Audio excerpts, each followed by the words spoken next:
What's up guys, welcome back to the Neon Arcade.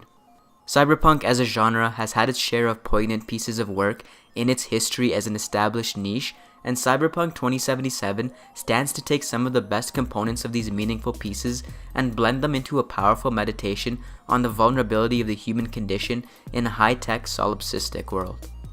Everything from the way the genre scrutinizes capitalism and the political system to the design and use of futuristic architecture and technology can potentially be handpicked by CD Projekt Red from the rich history of the genre in forging what can be one of the most compelling pieces of art in the world of high-tech dystopias.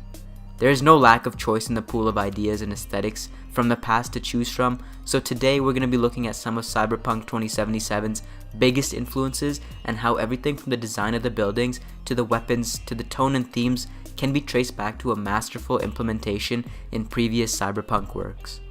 Now obviously this is a game largely based on Cyberpunk 2020, the tabletop RPG created by Mike Pondsmith, so this video will rely on other works which seem to have inspired Cyberpunk 2077.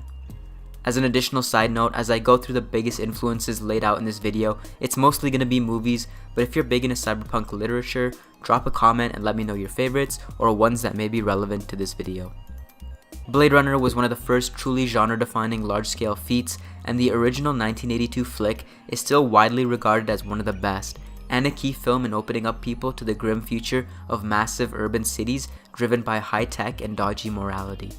Whilst most people will correlate 2077 to borrowing the use of giant ads on the faces of massive structures from Blade Runner, another overlooked influence here can be seen in 2077's bizarre and market settings. Deckard and his adventures through the rainy Japanese and Chinese influenced markets seems to have made its mark on CD Projekt Red, with similar scale markets which are an assault on the senses very apparent in the world of Night City.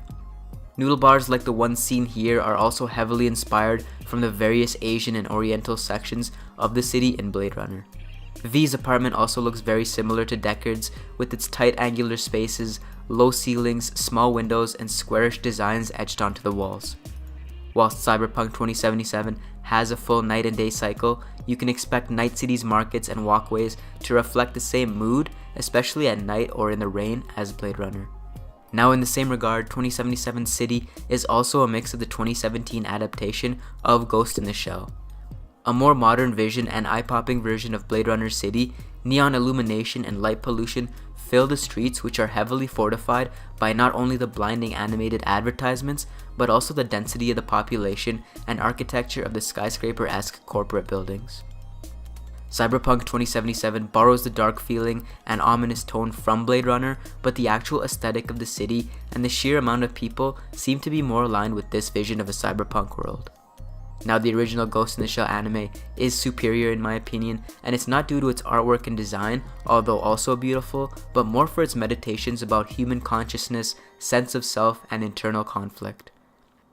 It's yet to be seen if this is going to be a big aspect of 2077, but if it doesn't, I will be sorely disappointed. The 1995 Ghost in the Shell anime is what caused me to fall in love with the genre for its poignancy in making you think.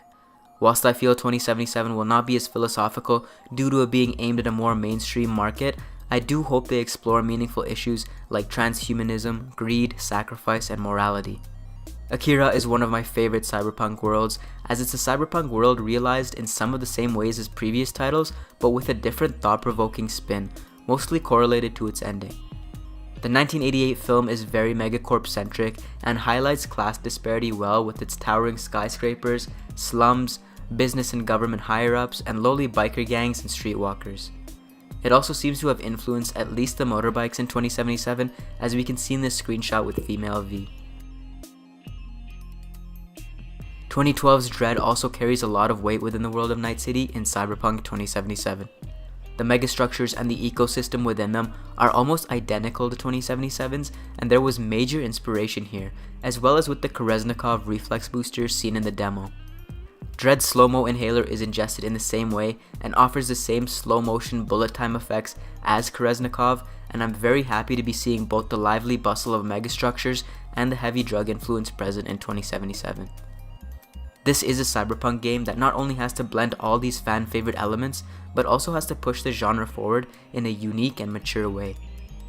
The fact that it could be the most content-dense cyberpunk endeavor ever, with CD Projekt Red having a knack for 100+ hour experiences, already almost solidifies this. Each of these mediums it is heavily borrowed from, however, has set itself apart in one way or another, from being the cyberpunk standard to be compared to, such as Blade Runner, to the new age aesthetics of Dread and Hollywood's Ghost in the Shell. I hope there is something special running through the veins of Night City that shows us a different side to the cyberpunk genre and isn't just a sum of all its best parts. Thanks for watching, guys, and remember to subscribe to the arcade.